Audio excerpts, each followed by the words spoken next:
Hey folks, Ariel over here at Fy Nyth. Good morning.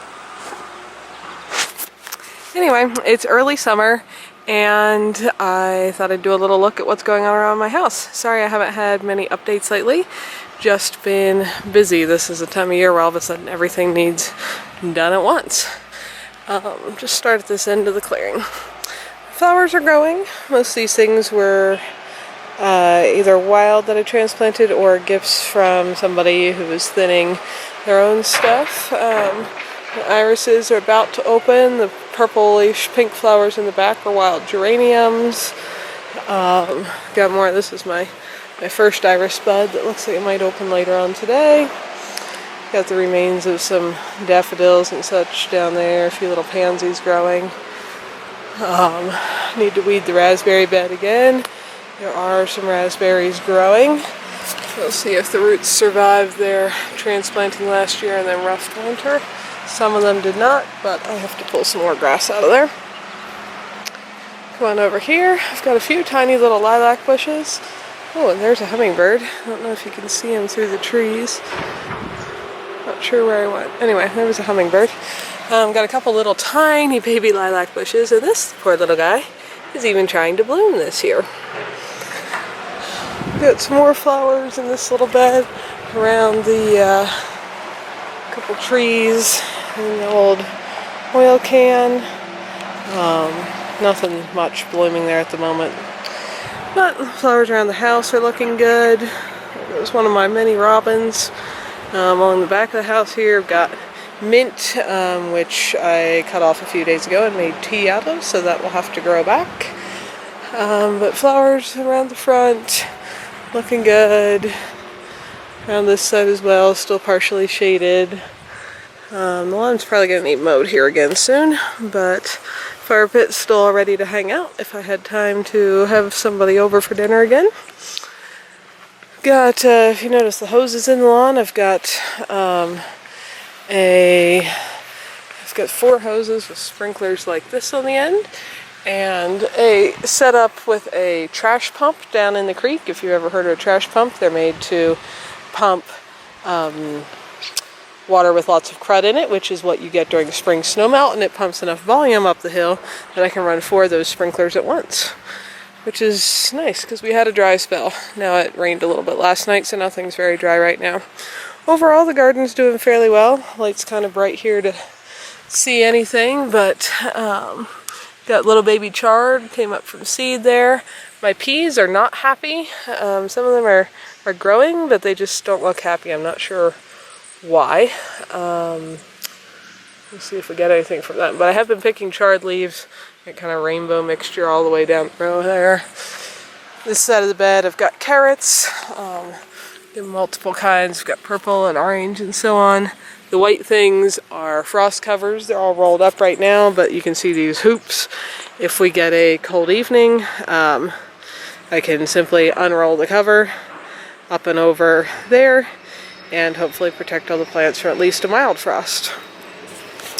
On to the next bed. We've got beets growing. Some little onions from seed. They barely show up there. They kind of look like grass. Some radishes. That patch is getting thin because I've been eating a bunch out of there.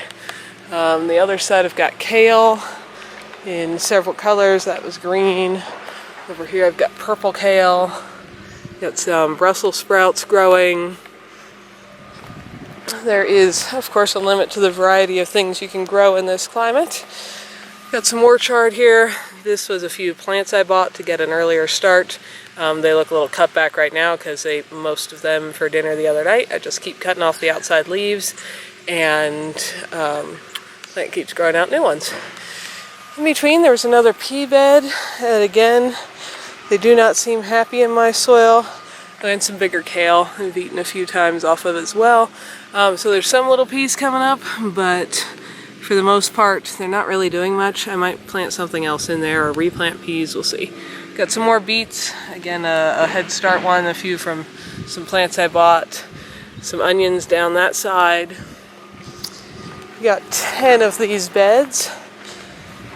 We got cucumbers, I know they're planted pretty thick, but they never have time to get very big here, and I've got some little wildlife that likes to eat them off, so I planted them thick, so hopefully I would get some.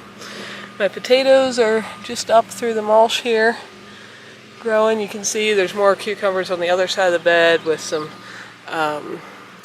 marigolds in between. Down here I was working at weeding last night. I've got cabbages. Again, I've got some chipmunks or something eating things off, like something ate the heart out of that one, which is kind of frustrating. Got some cabbages from plants, and then some I started from seed, which are way too thick and I need to transplant. Again, I plant a lot because they only have time to develop pretty small heads here and not grow nice and big.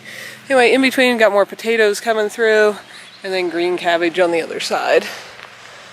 Down here you can probably see those couple traps, which I can probably put away because it seems like whatever was eating my garden is only small things.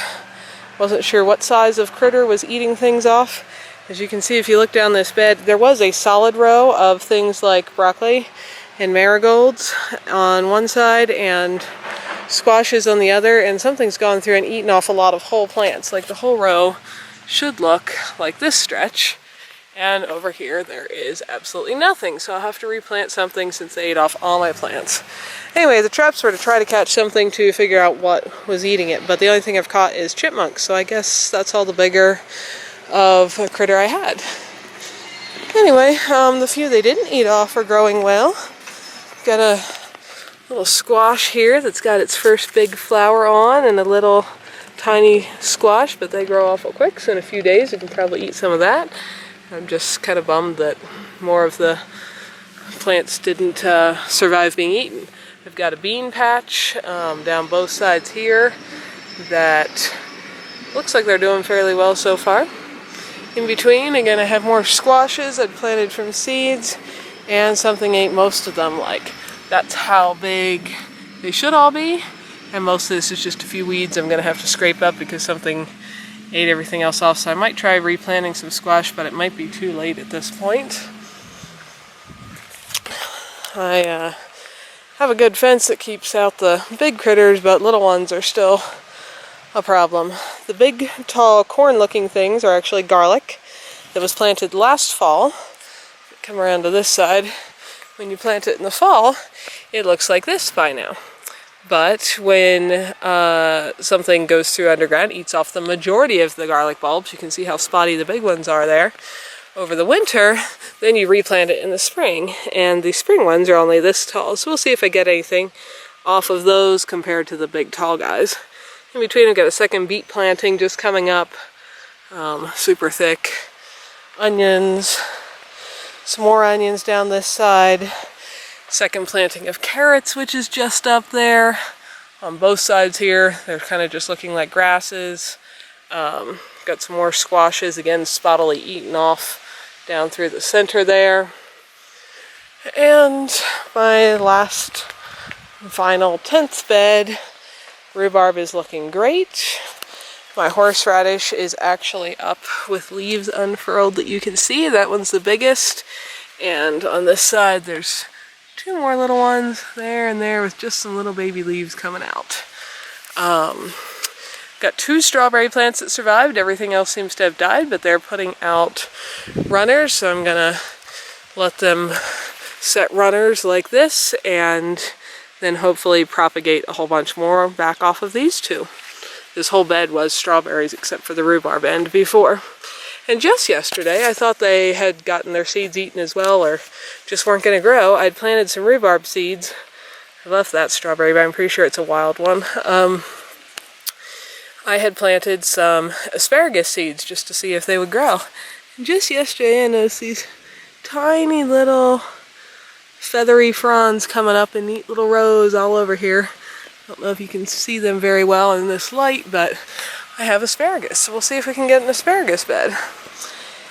And then some little baby bok choys and such sprouted over here. So that's the garden. The fruit trees that survived are working at growing out. Pretty beat up. You know, this one was nearly girdled over the winter. You can see most of the bark's gone. But up top it's trying to put out new leaves, so keep it watered and see what happens. 3 of the 5 are totally dead. That stick, and this stick in the shade there have produced absolutely nothing. The cherry again was fairly beat up, but it's trying to grow, so we'll see if it survives. There you can see an overview of my garden, all the hoops and frost covers rolled up, ready to go. Got all kinds of critters flitting around here. It's hard for me to catch them all with this camera, but got chipmunks running back and forth and birds darting back and forth. It's a pretty sunny day, and oh yeah, the wild things are all growing well too. Service berries, which grow wild here, are just loaded with berries this year. Every single branch. So hopefully there'll be a good crop of wild berries. If those look this good, maybe the huckleberries will do well this year as well. And anyway, that's just a look at what's going on around here. A couple days after the official first day of summer. It still gets to close to freezing at night, if not actually freezing. Lows is around 33, 35, etc. are pretty common here all summer long. But things are generally looking good and growing as well as you can expect in this kind of climate. And hopefully it stays that way. Enjoy your summers. Thanks for following. Talk to you guys later.